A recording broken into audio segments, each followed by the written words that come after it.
And I realized, positive or negative, this whole thing is a journey, and that kind of fills me up with joy, just knowing that it's a journey.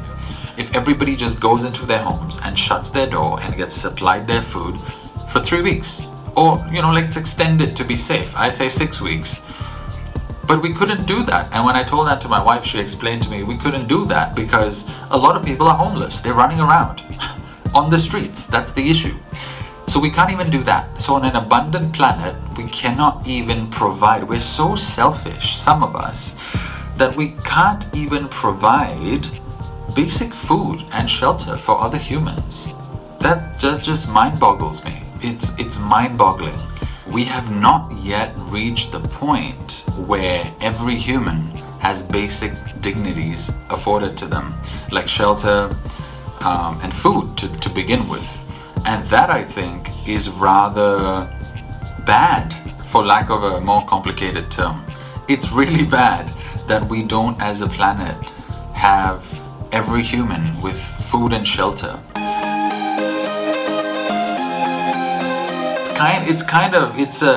It's a cluster, to be very honest, from every which angle. And I'm not saying it's anybody's fault. I'm just observing the situation here. And we should all do well to observe the full situation with a little bit of tempering, a little bit of kindness, a little bit of love, to realize that everyone's in a fix. Even the government is in a fix. If you believe it's a virus and it's spreading and they're trying to help, then even they are in a fix because they have to find a way to not let it spread. And that then, by definition and based on the society we've set up, includes stepping on people's personal freedoms and choices for a while to do this. Now, it's sad to me on a soul level that I even have to use the word tolerant, because on evolved planets, they don't have to tolerate each other, they just love each other. But okay, that's where we are as a species.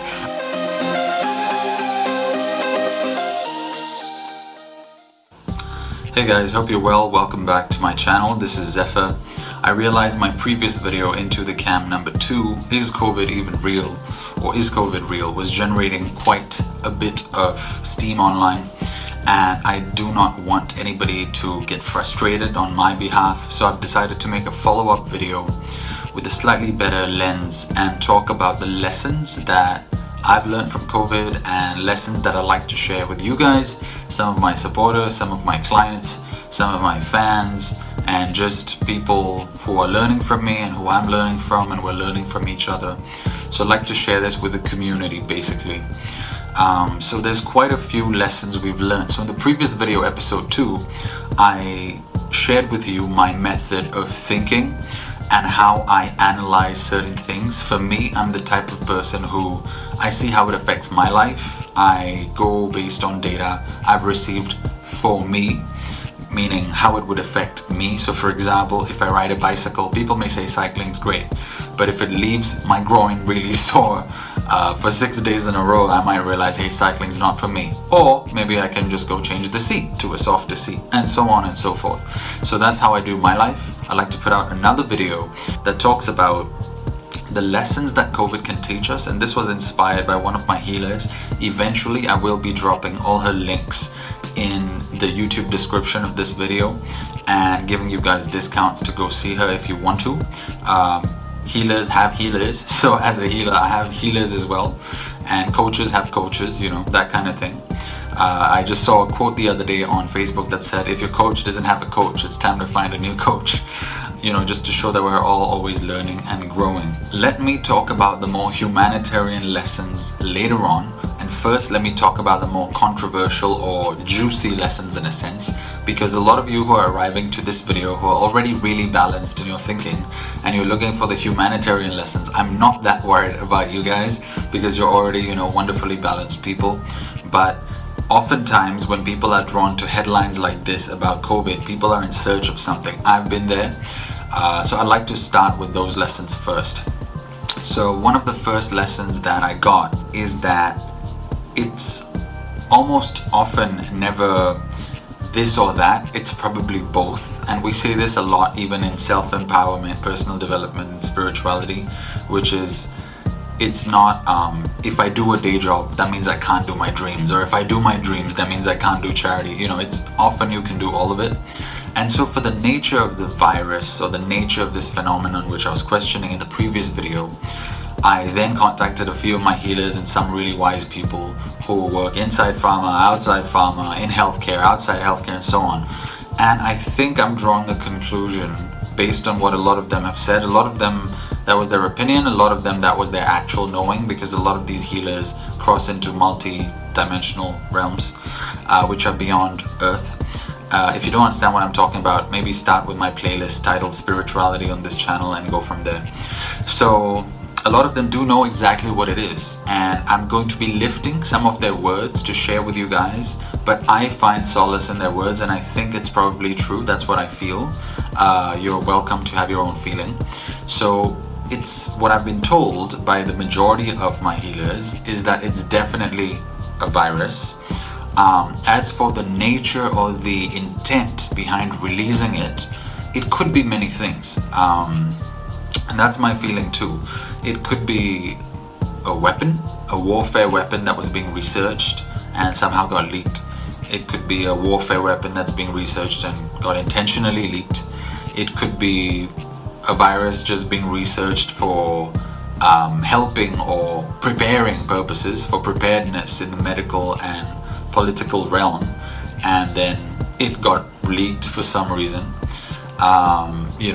So intent, it could be intentional, it could be unintentional. At the human level, I'm not sure of what that is, but I've centered on a belief that it is a virus. And yes, a lot of the alternative theories can be true, in the sense when you have a media and marketing firestorm on top of a virus or any sickness or anything really, whether it's a bicycle or a chocolate or a new soft drink or a virus, when you have a media and marketing firestorm on top of it, if it's a negative entity that we're talking about, like a virus, and that harms us, the emotion that results from that marketing is going to be panic, fear, hopelessness, and so on. And these things drop your immune system, and then the virus can act even further. So for those of you who are being like, what do you mean it drops your immune system? You can go research for yourself on Google or anywhere else you like to research. But a simple example is, how when you're stressed and then you get pimples, right? That's an example of your body acting up based on your mindset and your hormones. So its body reactions are very, very normal. Those of us who are more in tune with our bodies and mind and spirit and all this stuff will pretty much understand quicker what I'm saying, and you'll already probably know about this a lot quicker. So for example, when I just give you an example. I know of a girl who, when she broke up with her boyfriend, she lost 10 kilos, not in a healthy way. And so that kind of stuff. So hearing the news could really impact our immune system. So now this could have been done on purpose, of course. I don't believe that if somebody put this virus out there for selfish reasons or for reasons to harm the rest of the planet, that they are so dumb or they are so ignorant that they don't know about what mindset does to people, and that it would be a two-pronged approach. I don't believe that they would not know that. So they probably knew that. Even if it was just accidentally leaked, whether it was intentional or not, still the fact that there's panic going through will reduce the immune system, and hence it's still a two-pronged approach. This time virus against humans. Now this is just on the human realm. There are also other realms to consider, other planets, intergalactic forces and other things, depending on how deep you want to go into spirituality and other lifetimes in the universe and the multiverse and so on and so forth. From that area, my healer, who always drives me towards unity, which I'm coming to next, told me that it's all for humanity to wake up and for humans to have different lessons, which if you read the more neutral books about God and spirituality, like Conversations with God, you'll find out that it is indeed, everything is a lesson. Even if I get my arm chopped off by someone who doesn't like me, or if I get my arm chopped off accidentally by someone who does like me, the point is that I don't have an arm for the rest of his life, and even that is a lesson. Or in looking at another way, as a positive human, there are lessons in that. So whichever way you want to look at it and give yourself peace of mind, That's what it is. For me, I tend to be more spiritual and multi-dimensional. So for me, I find solace in the fact knowing that all this is a transitory life and that there are future lives to go, and that we're a soul, experiencing this lifetime currently. And based on that, these are all lessons. And when I think that way, I feel like even if I was to go to prison for something, or even if I was to be locked up somewhere, even if I was to be trapped underground in a tunnel for the next 6 years, whatever it might be, I still find solace in the fact knowing that all these things are lessons. And maybe you can too. That is my hope. It's not a mandate. Of course, your life is up to you. But yeah, so on many levels, there are lessons. And so the intent of the virus, or the releasing of the virus, whether it's intentional by humans, unintentional by humans, intentional by otherworldly entities, and it's even part of the fate of a certain human to release it, or whatever the storyline might be, I think the good news is that we can all learn from it. Now, on that topic of good news, let me go a bit deeper. I did mention a few people I spoke to in pharma in my previous video, and I forgot to mention, actually, because I was just a bit worried that day, but usually I'm a very balanced and positive person, and I forgot to mention that the good news is that even the people and friends I have in pharma think that they're trying to save the world. And that, I think, is great news. That means people, and let me explain why I'm saying that. It's not like I have something against pharma, but it's the opposite camp who could have something against pharma. So there could be a camp that goes like, oh, all drugs are evil, right? That's one extreme. And there's people who work in pharma who go, everyone who doesn't take pharma drugs are nuts, right? And that's the other extreme. And none of these extremes are actually true, to a large extent. Of course, there's people on either end, but the majority is in the center.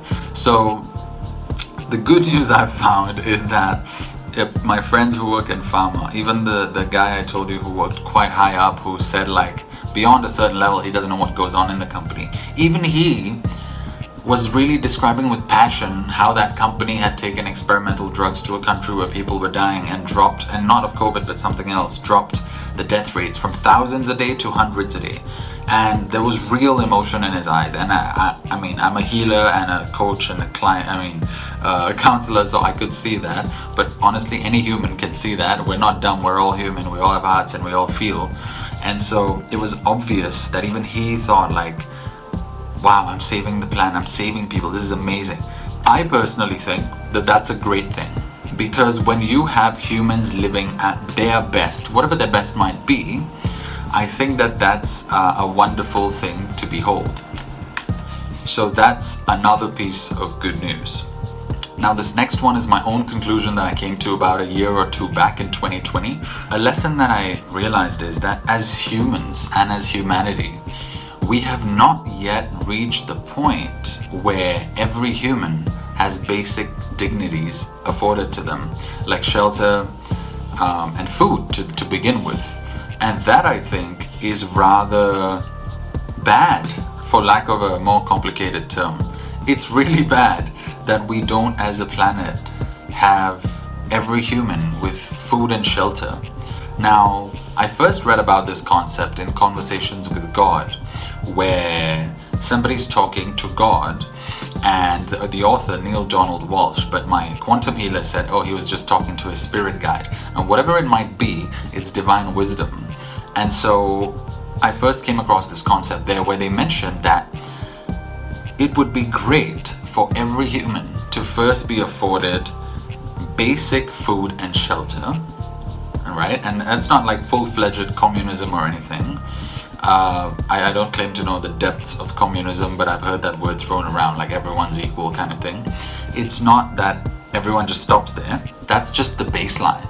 And then whoever wants to do more, be more, grow, earn more money, whatever you want to do, build companies, build movements, build music and dance and song and whatever your heart craves, artwork and whatsoever,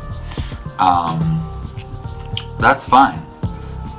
So whatever it might be that you want to build, the baseline at least is you have your basic needs covered. And we have an abundant planet. We have the capability to do that. we should, I think. Usually there isn't any shoulds because everything's free-flowing and everyone's responsible for their own path. But I always say that we can use the word should if there's a goal, because then that makes sense. So if I want to get here in the fastest time possible based on option A, B, C, which route should I take? And then somebody answers, you should take this route. So in that sense, the word should make sense. It's not just a blanket rule for everybody. So if we want a kind planet, if we want a prospering planet, an evolved planet where we live with love rather than war, this planet, the countries are often at war. That speaks volumes about where we are in our mental development and our physical development and our spiritual development. It speaks volumes. For any of you right now trying to justify, oh, but we have to have weapons because we're Now, the problem is not the weapons. The problem is the because the that's the problem. The fact that you're thinking that someone would react in a violent way or try to steal something from you, not that you're thinking that, because that is accurate thinking, but the fact that they would want to do that, that we as humans haven't evolved past the point of kindness and past the point where we step into full kindness and love, is the issue of why we're not having a fully kind and loving planet. So in order to eventually build that kind of planet, there's many things that need to be done. But first, identification is where, and awareness is where it starts at.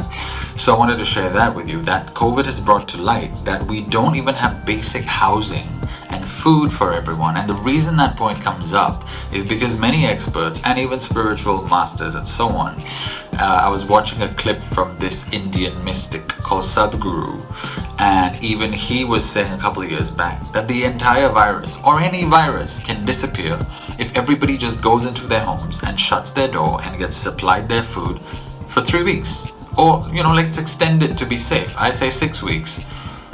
But we couldn't do that. And when I told that to my wife, she explained to me we couldn't do that because a lot of people are homeless. They're running around on the streets. That's the issue. So we can't even do that. So on an abundant planet, we cannot even provide. We're so selfish, some of us, that we can't even provide basic food and shelter for other humans. That just mind boggles me. It's mind boggling that there are billionaires on the planet and that some people say, oh, they don't share. I mean, that's a simplistic overview.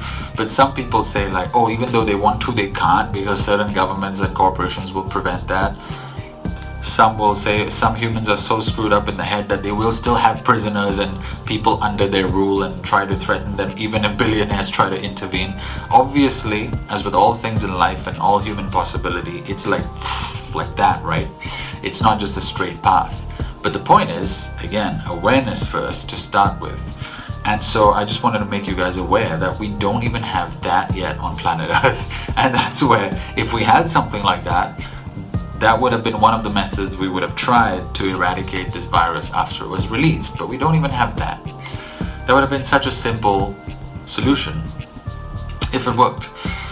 Now another lesson that I learned based on the restrictions and the measures and the rules that have been set in place by many countries, including the country where I live in, Singapore, is that it's one of owning our power. And by that I don't mean rebellion, because rebellion is still a fight and then we're still split into two, but more of learning to care and share and not assume that one has control over another or another's free will. So when a government or a ruler or an entity puts into place certain rules and certain restrictions, like if you don't take this vaccine, you can't go into this mall, right? That brings to light many issues which we can look at and improve. Now, first of all, it's good in a step towards kindness and love to understand that many of these rulers and governments are doing what they think is best. That's a possibility, right? And in many cases, that's a probability. Some people might say, hey, that's wishful thinking. Well, it's possible, it may not be possible, we don't know. So let's consider all sides. So let's just say let's just say they, like you and me, are doing their best job possible that they think they can do. Sometimes we slack off in the office and we play games and all that. But then again, that's human, because if it wasn't human, why would you want to stop work for a while and play a game? It's a human need to relax and to recharge. Anyway, I digress. So, let's just say they're doing the best job they can. Now, they feel that by quickly herding people into groups or venues or locations and restricting them in particular ways, they are sort of stopping the flow of the virus. Now that's very logical. It makes perfect sense. It's like a puzzle or a waterway. You know how you direct the flow of things. Anybody with a brain can understand and empathize with what they're doing. However, the issue becomes when, for example, they've gotten you used to a kind of lifestyle. So for example, in Singapore, there's no nature, and it's literally a small city with good highways, good connectivity, but then everything's in on itself. So people who want to break can't really go anywhere unless they travel out. So with travel restrictions, mall restrictions, office restrictions, and so on, it's almost like forcing the person to detach from the lifestyle they've gotten used to. And a lot of these lifestyles that we've gotten used to are built not with our consent or even with our planning. They're built by the government's planning or somebody in a planning committee, right? So we've sort of gotten used to it outside our control, right? Because by the time, based on capitalism and things like that, by the time you finish your work, I've done it all. I've done day jobs, I've done freelancing, I've done consulting, I've done a business, I've tried to sell products, I understand the spectrum of what it takes. And if you go do a day job like most people, by the time you finish, there's not enough time to do a side gig in politics and plan a city. So somebody else is planning the city. Now you've gotten used to that lifestyle. Now the government or the people in power who are trying to help eradicate this virus say, do this or you can't go to these places, which is basically saying, take this vaccine or you can't go to this lifestyle that you're used to. You can't live your life like you're used to. So obviously, if you don't suddenly want to change your whole life, you're going to have to then take the vaccine, which can be considered an ethical issue even. But here we're not discussing ethics, or in a sense we're not discussing any predetermined notion. I'm urging all of you to form your own beliefs about life and live the best possible for yourself. So that issue becomes, I wouldn't want to say ethical, but it becomes a bit on the individual. My focus is on the individual and self-development. It becomes a little tiring. It becomes a little painful. It becomes a little psychological even. If we suddenly, we're a person, let's say we were living in the system really well, doing all the natural and healthy things. In fact, a lot of those things are part of the system. There's a lot of juice stalls coming up recently in the past few years, a lot of healthy food, a lot of vegan food. Now, in the middle of all that health, you're suddenly saying to us, you have to put this chemical in you, or you can't go back and do that. It's a cluster, to be very honest, from every which angle. And I'm not saying it's anybody's fault. I'm just observing the situation here.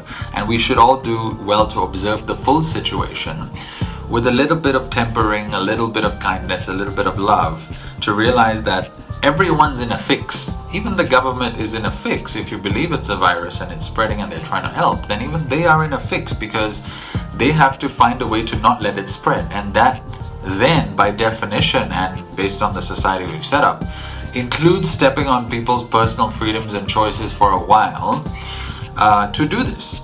Now, someone may say, yes, but everyone together can choose to follow this proposed plan of action to get away from this virus or solve this together.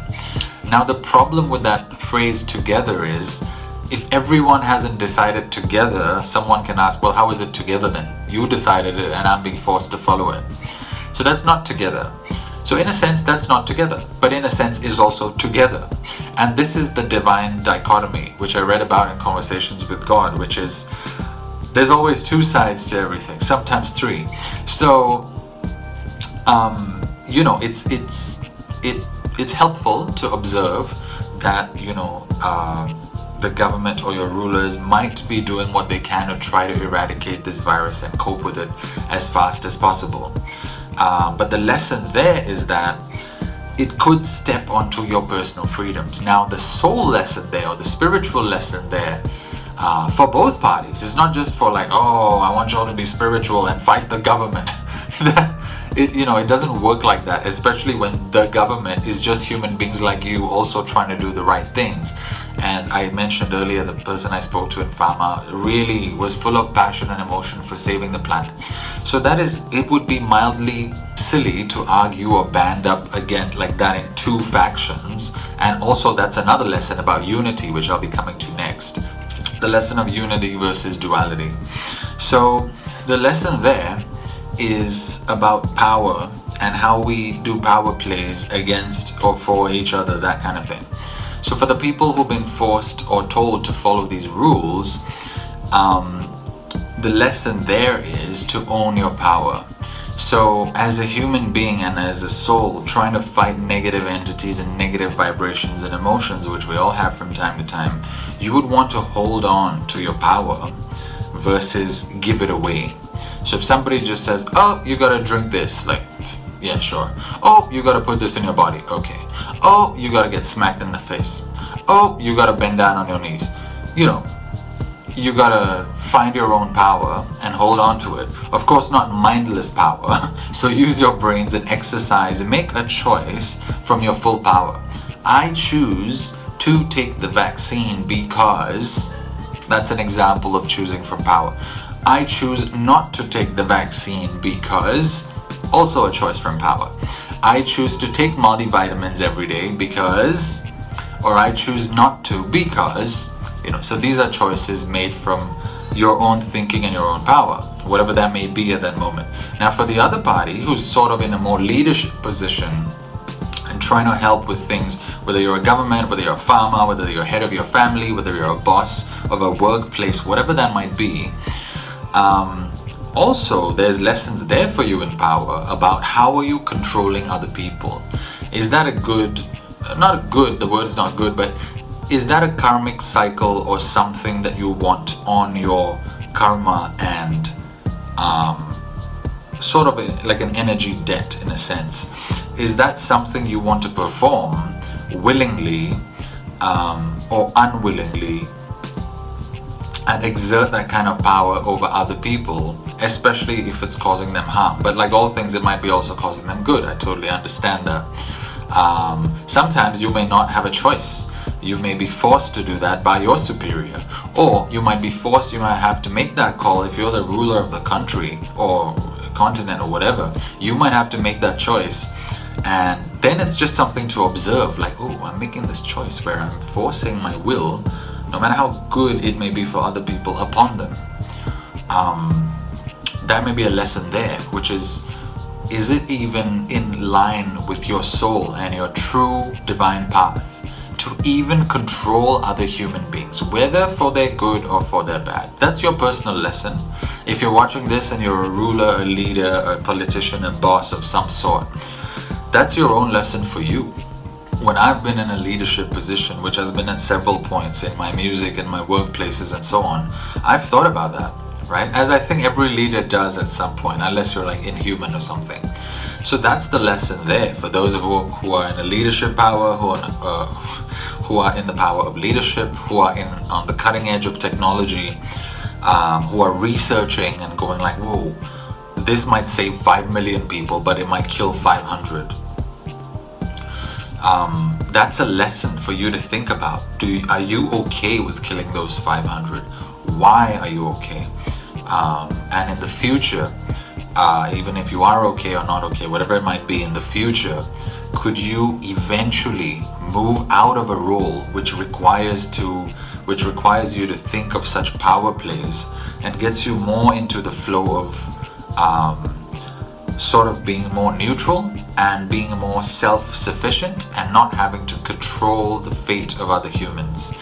Of course, if you're trying to help the masses, then by default you are controlling other humans, and you don't have a choice. You might be like, hey dude, I don't got a choice, I have to take care of the lives of 500 people. Well, that's true. That's why it's a lesson. If it was going to be so easy, it wouldn't be called a lesson. So that's a lesson there for you to think about. The next lesson that I've found out or heard about, and this is even before COVID, is unity versus duality. And again, told to me by one of my healers. Unity basically means, to my understanding, observing the entire planet and universe and multiverse even as one energy and one source energy. So a simple way, if you don't understand, if you think I'm talking like airy-fairy spiritual nonsense, which I am not, I assure you, but if you think I am and you still want to understand further, a simpler way might be to think about our breakdown of our bodies. We're all made out of atoms and really just spinning and moving particles. That's what all of us and all of this is made out of. So just that knowledge can tell you that, look, hey, we're all the same actually.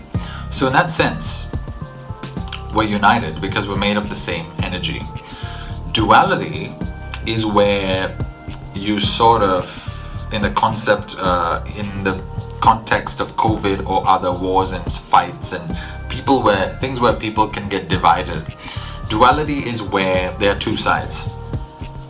So for example, the battle in this virus about light workers, really staunch light workers, still not fully evolved yet or seeing things at a unity level, to really staunch, for lack of a better term, maybe oppressors, or seen as oppressors by this party. Now, of course, it won't be fair to just call these guys the bad guys, so let's do it both ways. So even the rulers or people who are blasting these like forced measures out might view these guys as idiots or numbskulls, and that's the view on both sides. If we're in duality, it's like, yo, these guys are forcing us to do shit.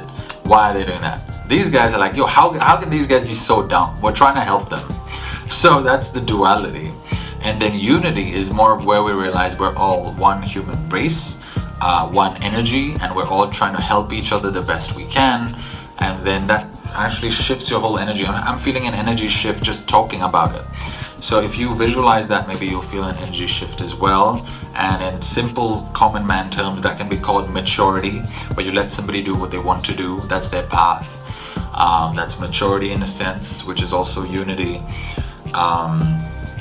If used in that way, to let them do what they want to do, and so on and so forth. So that's another lesson, which is that, whatever happens on planet Earth, whether one person did something silly, I mean, I can bring this example really down and just distill it into somebody pooped in the swimming pool, or somebody peed in the swimming pool, right? It's the same like somebody released a virus all over the planet Earth. Yeah, the scale and the damage is slightly different, but the example, the diffusion is kind of the same. It's the diffusion concept from science and osmosis. So we will flood and blend things into each other's consciousness, realities, lives based on our actions and words. Actually, that's one of the reasons I'm putting out this video, because I realized the previous video, although I'm inquiring and I'm just sharing the questions that I have in my own head, and there's nothing wrong with that, I feel. It might spur people to accelerate their duality even more, and that was not my intention at all. My intention was just to educate. But sometimes when we're already a bit riled up, let's say you were when you were watching that video, you might not take that in the most neutral fashion, and hence I wanted to make this one. So it's the same thing here. So observing that. And the example I gave about my friend who works in pharma, who really looked like he was trying to help humanity, right? And he was, of course, all things considered, and in his mind he is, and that's great. So that's all we can ask for, that everyone is on the right track in their minds. Like, of course, that's the baseline. No one should feel like, hey, I'm gonna wake up and I'm gonna screw humanity up today. We don't want that. So being united in your mind that I want to help everyone and so on, that's step one. Step two is actually looking, I feel, at what's actually going on. Like some of the lessons in this video, like we're helping everyone by rolling out these vaccines, but are you really? Sorry, I got interrupted by my kid and all these powder marks here. That's part of having a daughter who's growing up. And step 2 is observing what's actually going on. So I want to help the planet. I want to put in all these measures, and I want to put in all these vaccinations and this and restrictions, and that would be amazing, and then the virus won't spread and I'll solve the problem. But what are you actually doing when you do that? You're changing people's lives as they know it. Those who are too scared about some chemicals, now you've altered their entire lifestyle, and that's going to breed resentment, right? Are you actually slowing down the virus, or are you just slowing down your economy? Are you actually with a vaccine that might not be fully effective? Are you actually helping the virus mutate? There's so many considerations. So that's step 2, really observing what's going on. And for the other side, those of us who are not making the rules and not doing any movement forward towards and for those of us on the other side, for step 2, who are not actually in power over other humans, what are we actually doing to our bodies if we take in a vaccine, or 2 or 10? What are we actually doing if we go close to people who are having COVID without a mask? What happens if we wear a mask all day? Does it help us? Does it harm us? So many things to look at. That's what's actually going on. So that's step 2, right? Now, step 3 in that process is, after we looked at step 1, which is what we want to do and help and all that, hopefully, and all that, step 2 is what would our measures and things and actions actually do, and how would they impact each other? That's still in the part of unity and lesson of unity. And step 3 is how would we improve for the future? How would we move on? How would we not be comfortable with the status quo, with the goal of course, improvement and betterment? That would have to be the North Star. Whether we're improving in our soul journeys, whether we're moving forward in our soul journeys, whether we're improving in our mindset, our bodies, our spirits, our love, our kindness, all these things, providing basic necessities for everyone, and so on and so forth. That's step 3 in the process. So another healer, if I may elaborate even further, if not, you can end this video at any time you like. There's lots of lessons in here. Another healer of mine said that from the interdimensional realms, his knowledge is that COVID, as with all other phenomena, earthquakes, whatever, have served a purpose here on Earth, a larger purpose. And that was to purge certain people, that was to purge certain behavior, that was to purge certain toxins, that was to purge different things, right? Many things get affected when a disease like this comes around. It's not just, oh, some people died. Yes, many people died. I had close friends who died also. Some of you have had family members who died, and so on. Some of us have family members who suffered. That's just one part of the full thing, if you're looking at this in a balanced planetary way and a spiritual way. There's many other purposes that such an event serves. Improvement, change. Those of you who are triggered into your own self-development and reflection. My dad, after many years, told me when he was sick with COVID and locked up in his service apartment, he was contemplating life. You see? So it heals many lives at the same time. It destroys some lives, but then I believe all destruction is then just a path towards regeneration again, because it's always a cycle. So it regenerates, it heals, it cleanses, and it sort of new industries are forming based on this. New ways, people are becoming kinder. Bosses, the difference between a boss and an intern is now very, very small, because everyone's on the Zoom call and talking about life. I was quite surprised that in a previous company I was in, pleasantly surprised, that the boss was talking to me about what I had for lunch, and it was a pleasant surprise that the hierarchy is disappearing. Everything's becoming more flat. We are, in a sense, moving towards evolution. This is how we evolve.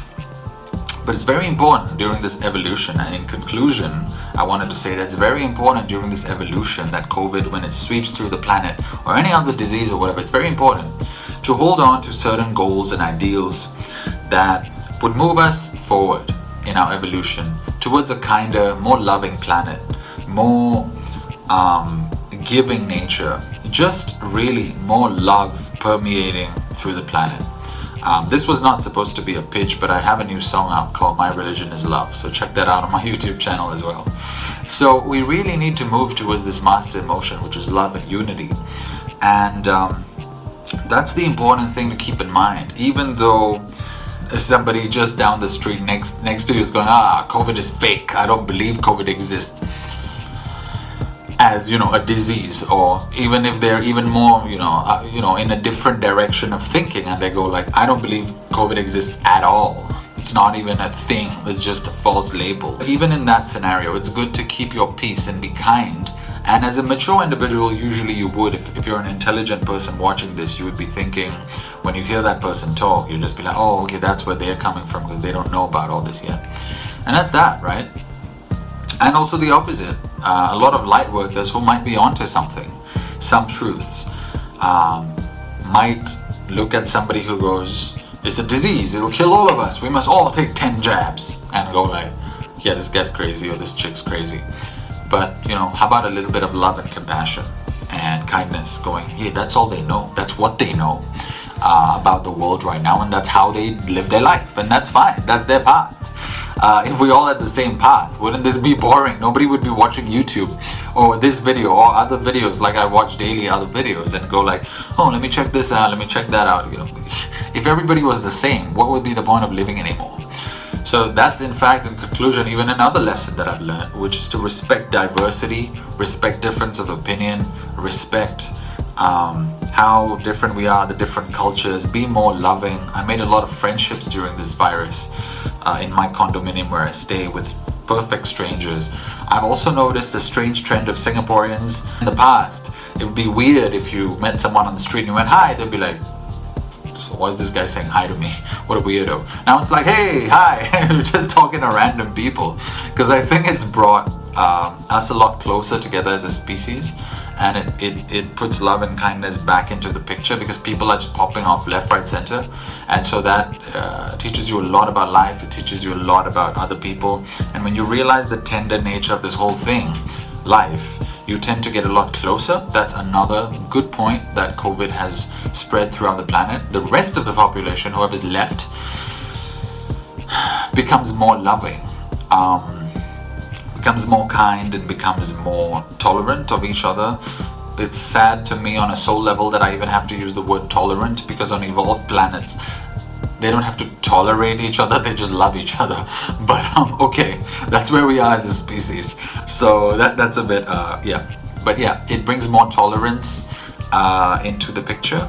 And so yeah, it really it builds. First it breaks, then it builds. I remember this ad campaign, I can't remember if it was Nike or Reebok or someone, it said break to build. I didn't really understand that 20 years ago when I watched it as a teenager, looking for sports commercials to drive my psyche, more testosterone, better sports performance.